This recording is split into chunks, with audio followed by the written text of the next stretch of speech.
Bienvenue dans notre rubrique Tête à Tête. Pour ce premier numéro de la nouvelle mandature, c'est Arnaud Bazin, le président du conseil départemental, qui s'est prêté au jeu des questions-réponses. Quelles leçons tirer des élections départementales? En quoi le conseil départemental est-il différent du conseil général? Quel programme développera la nouvelle majorité? L'élu a répondu à toutes ces questions posées par Rita, Olivier et Dominique. Regardez. Bonjour, alors je voudrais savoir quelles leçons tirez-vous des élections départementales?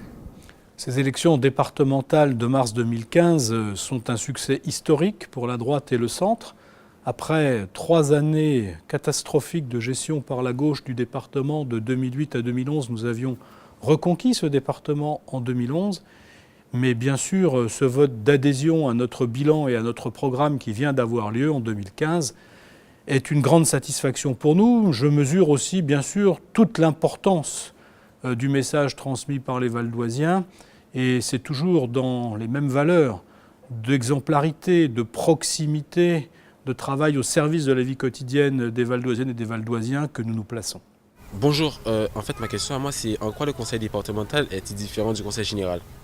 Eh bien, nous saurons en quoi les deux conseils diffèrent, conseil général autrefois, conseil départemental aujourd'hui, en effet, quand la loi sera votée, fixant définitivement les compétences du conseil départemental. Ce devrait être le cas en juin, parce que le gouvernement de notre pays a réussi l'exploit de provoquer des élections pour élire des conseillères et des conseillers départementaux, sans avoir dit clairement et officiellement, et en tout cas définitivement, quelles seraient les compétences à traiter.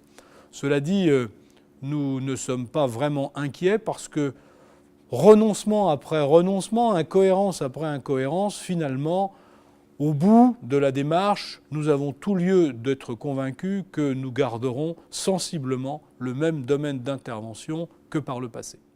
Quel programme développera la nouvelle majorité départementale ? Le programme départemental de la nouvelle majorité a été présenté lors de la campagne électorale. C'est un programme en 63 points qui reste bien sûr disponible. Nous nous attacherons à le mettre en œuvre pendant ces 6 années, cela va de soi. Mais au-delà, il faut, je crois, surtout retenir que notre première priorité, au-delà évidemment des compétences obligatoires du département en matière sociale, c'est le développement économique et l'emploi. Notre département a de beaux atouts en la matière. Nous devons continuer à mobiliser l'ensemble des acteurs de ce territoire pour créer des entreprises, créer de l'emploi. Parce qu'à nos yeux, la première politique sociale, c'est l'emploi. Tout simplement, le salaire plutôt que des aides et des assistances diverses et variées.